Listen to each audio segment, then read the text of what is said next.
I know what you want. You only marry for money. Stop talking nonsense. It's obvious, isn't it? You, a poor single mom like you, that's why you're sticking around even after your husband passed away. You're such a bother. Every day, Emma, who's 35 years old like me, throws these mean comments at me. My dad died when I was young, and I grew up with just my mom. She kept working even after she got married again, so we weren't super poor. But we weren't rich either.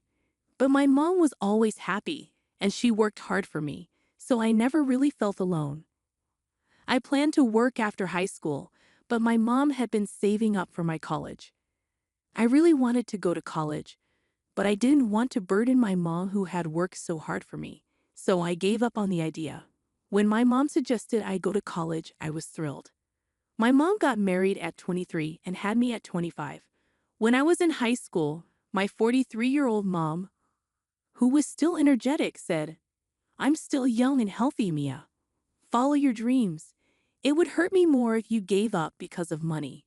Her words touched me deeply, and I got a part-time job to help with tuition. Because of that, I graduated college without any student loans. After finishing college, I joined a big trading company. I worked really hard every day because I wanted to make life easier for my mom. Within 5 years, I got promoted to administrative assistant and got a raise. I took my mom on trips and bought her the massage chair she wanted. 2 years later, I was chosen to be an executive assistant because of my good work. I started dating Ethan, the president's son, and we eventually got married. When I told my mom, she was so happy she cried tears of joy. But our happiness didn't last long. Just 2 years into our marriage, my husband suddenly passed away.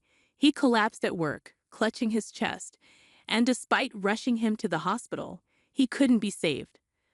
I had said goodbye to him that morning, never imagining it would be the last time. I was in such shock that I couldn't even speak. Losing a husband was unimaginable, and I couldn't help but think of Benjamin, the president who had lost his only son. He looked so alone and devastated, just like me. Even after getting married, I kept working as the executive assistant, spending a lot of time with the president, who was clearly heartbroken.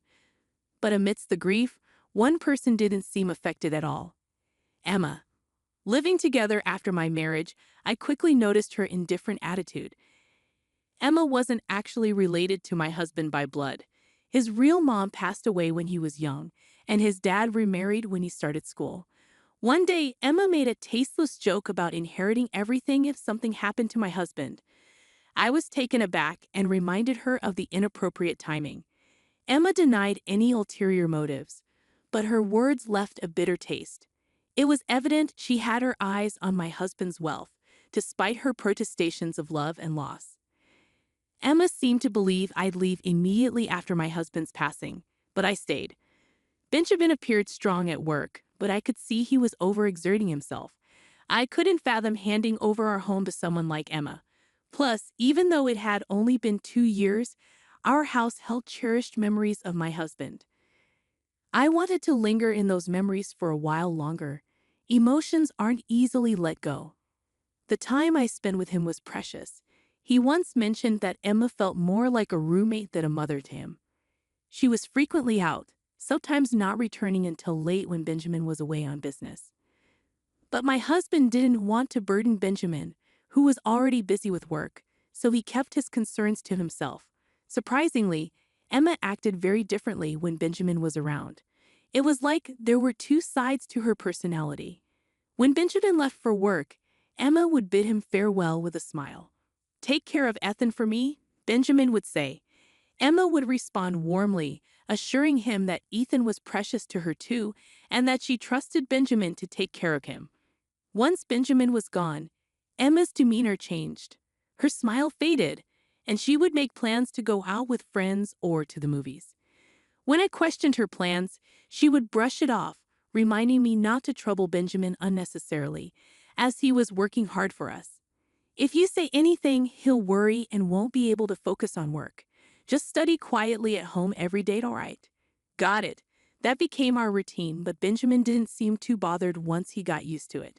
In fact, he preferred not being the center of attention.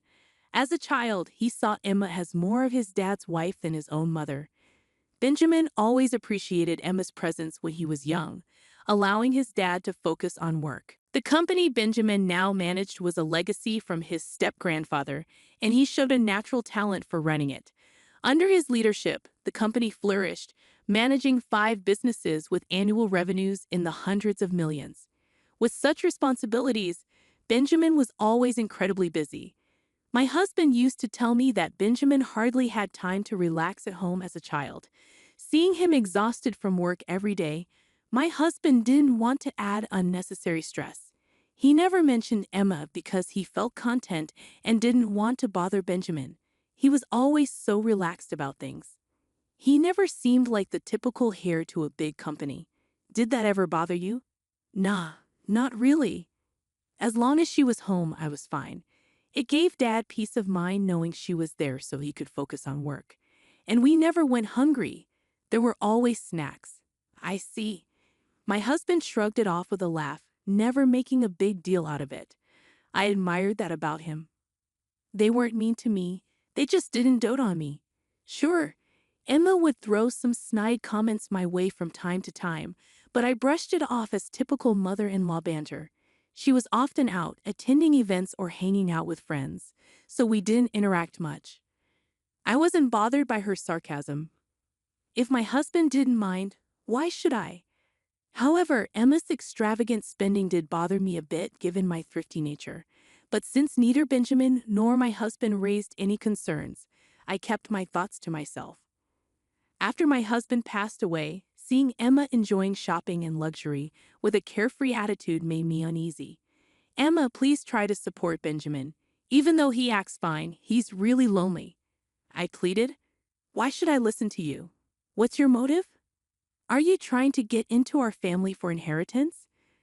I've never even thought about that. Well, Ethan's gone, so why don't you leave too? I'm not leaving.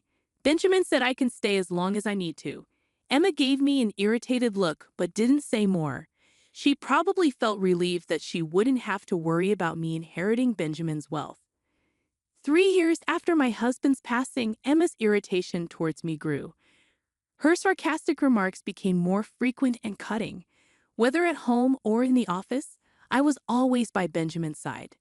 Emma seemed to believe I was trying to manipulate him into giving me his fortune. It was painful to be seen that way, and I started to question if staying in a house without my husband was right. I could see Benjamin's struggles at work every day. Maybe it would be better for me to go back to my single mom's house instead of enduring Emma's sarcasm. My mom was turning 60 this year, and it had been 3 years since my dad passed away. I began to contemplate my future. When Benjamin collapsed, he was lucky to survive, but it seemed likely he would need ongoing care even after leaving the hospital. At the company, things didn't immediately fall apart because Benjamin had trained his successors well. However, Emma's attitude changed noticeably. He got what he deserved. He's been so tight-fisted lately. What do you mean tight-fisted? Our credit card limit has been reduced, and our expenses have been cut. Is the company struggling? I don't think so, Emma. It turns out you missed your husband's 3rd anniversary ceremony last year because you were hungover from the previous night's wild outing, as revealed by the credit card bill. It appeared that Benjamin, who rarely intervened in Emma's spending, had finally taken notice. Missing their son's 3rd memorial was a breaking point for him. In his anger, Benjamin decided to restrict Emma's access to money. However, she still received enough for a comfortable life, so there was little reason for complaint. Benjamin himself mentioned concerns about the company's finances. Losing Ethan hit him hard, and things took a turn for the worse. Benjamin said that? Don't act ignorant. You're aware too. How does losing one son justify jeopardizing the company? I genuinely didn't know. And yet he's telling people, despite his condition, I'll rest at home and live a long life. He's been saying the doctors predict he could live to be 100. Well, that's positive news. It's not as positive as you think. If he needs care for that long, it won't be easy. Emma's nostrils flared as she launched into a rant about Benjamin. Hearing her describe him as dull and annoying left a bitter taste in my mouth. After all, who had been funding her luxurious lifestyle? Even if Benjamin's company was struggling, couldn't she at least offer him support? But then Emma said something even more shocking. I've decided to divorce him. What? Just think about it. The company might be in trouble. What if we end up in debt? It's only sensible to settle the property and leave before we run out of money. Are you really planning to abandon Benjamin when he needs help? I can't handle taking care of a sick old man with no money left. I'm going to take what I can before his will disappears and then leave. Is that your plan? Emma's words, spoken as if she had come up with a brilliant idea, filled me with disgust. However, just a week after that conversation, Benjamin's health took a sudden turn for the worse, and he passed away unexpectedly. He's gone too, just 3 years after my husband passed. Everything felt like it was closing in. Benjamin's voice echoed my husband's. Sometimes talking to him felt like talking to my late husband. Not being able to hear his voice anymore, it's unbearable. Oh dear, he's passed away. What about his assets? His company hasn't collapsed yet. Maybe he died before taking on debt for my sake. This means all remaining assets are mine. You sound pleased despite Benjamin's recent passing. Caught on to that, did you? Too bad for you, though. You won't be inheriting anything. I would have preferred Benjamin to be alive over any inheritance. Don't act noble now. You're just putting on a show to impress everyone, aren't you? Even if you asked, there wouldn't be a cent for you. Despite Benjamin's death, all Emma cared about was money. How could she be so heartless? It saddened me even more to think about Benjamin's plight. So, you won't be attending the funeral. What? Are strangers not allowed? Understood. 2 days later, Benjamin's funeral took place quietly, in accordance with his wishes for a simple service without the grandeur of a company event. Afterward, I noticed several missed calls from Emma, but I chose not to return them. Despite her persistent attempts to reach me, I remained silent. Then, unexpectedly, Emma appeared at my workplace one day. I finally found you? Why haven't you been answering my calls? She demanded. Emma, what do you need? I replied cautiously.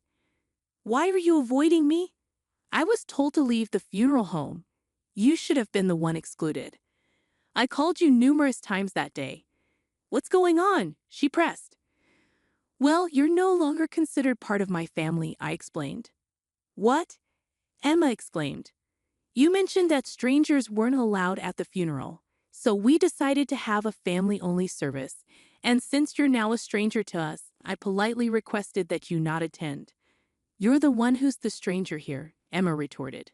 No, actually, it's you who's the stranger, I clarified. What do you mean? Emma questioned. When Benjamin became ill and was expected to be bedridden, Emma served him with divorce papers. She assumed that because Benjamin was hospitalized, he had left this world without finalizing the divorce. However, I had already submitted those divorce papers as Benjamin had requested. Therefore, legally and in reality, Emma is now a stranger to us. In the past, Benjamin confided in me about the company's precarious situation. He feared potential debt and realized they couldn't sustain their current lifestyle. He suggested downsizing to a more modest life for just the two of them. He hoped Emma would support him through this, allowing them to stay together. However, Emma's response was cold and indifferent. Perhaps it's best to separate before debt becomes a burden, she said. 1 month after this conversation, Benjamin collapsed. Despite waking up, he knew his health was deteriorating. He confided in Emma, explaining that he might have to relinquish control of the company and rely on her for care. As expected, Emma suggested a divorce, likely aiming to secure assets before any debt accumulated. However, Benjamin had already made plans. He had donated most of his personal assets and appointed new leaders for his companies, leaving little for Emma. When he informed her of this, Emma was shocked. So, I won't receive anything? Well, technically, there's not much left. I did leave a few $100s in savings, Benjamin admitted. A few $100s. That's hardly anything. Even though Benjamin had informed me of his plans beforehand, hearing it directly from him made me realize the extent of his thoroughness. It was evident that he was determined not to split any property with Emma. Perhaps it was Emma's behavior after her husband's passing that spurred Benjamin to take such decisive action. But what about the house? If I sell it, yes, well, please vacate the premises as soon as possible. I'm staying with Mom for now, but I intend to move back eventually. What are you saying? You're essentially a stranger. You have even fewer rights than I do. As I mentioned before, you're the stranger here, Emma, considering you're already divorced. Besides, the house was originally inherited by Benjamin from his grandfather, so it doesn't count for property division in a divorce. So why do you believe you have the right to reside there? Because when I married Benjamin, we legally adopted each other. What? So you're implying I have a claim to inherit Benjamin's property? It's hard to believe, isn't it? The idea of adoption had originated from Benjamin himself. At the time of our marriage, I hadn't given it much thought. In his eyes, I was becoming his daughter by marrying his son, so I agreed to the arrangement. However, I never disclosed this information after my husband's passing, fearing that Emma would misconstrue it as me being motivated by the family fortune. I have work to attend to. Could you please leave? I've instructed Emma that any communication should go through our lawyers. I've sought guidance from our company's legal advisors. I called security to escort Emma off the premises, making it clear she was not welcome back. Despite her resistance, she left quietly when I threatened to involve the police. She tried to contact me numerous times afterward, but I chose to ignore her completely. Her persistent attempts to claim our fortune only led to a flood of complaints to our lawyer. Our company was thriving, much to Emma's bewilderment. She argued that if it were bankrupt, there would be wealth to divide. However, the company had already been passed on to a successor before Benjamin's passing, rendering it no longer his possession. As a result, there was nothing left for Emma to stake a claim on. Regarding the family's real estate holdings, everything had been settled in the divorce prior to Benjamin's passing. Our lawyer patiently clarified to Emma that she had no claim to any of it. It was evident that Emma had been persistent in her pursuit, much to the lawyer's exasperation. Emma, under the mistaken belief that she was entitled to a portion of the will, had incurred substantial debt on her credit card. Now, she found herself burdened with the task of paying it off, working multiple part-time jobs from dawn till dusk. However, her financial struggles were not my concern. Emma was a decade younger than Benjamin, having married him at 25 and now being 55. With almost 30 years of marriage behind them, Emma was entitled to survivor benefits from the Social Security taxes Benjamin had paid even after their divorce. However, she would only become eligible for these benefits upon reaching 60, which was still 5 years away. Additionally, she needed to have filed for a division of the pension within 2 years of their divorce. I wasn't certain if Emma was aware of these requirements, nor did I feel any obligation to inform her. I harbored no sympathy or responsibility for Emma's welfare. Currently, I reside in the home I once shared with my mother, Benjamin, and my late husband. My days unfold calmly and serenely. There are moments when memories of my husband and Benjamin bring a smile to my face, mingled with tears. Yet, recalling their warm smiles inspires me to embrace each day with joy.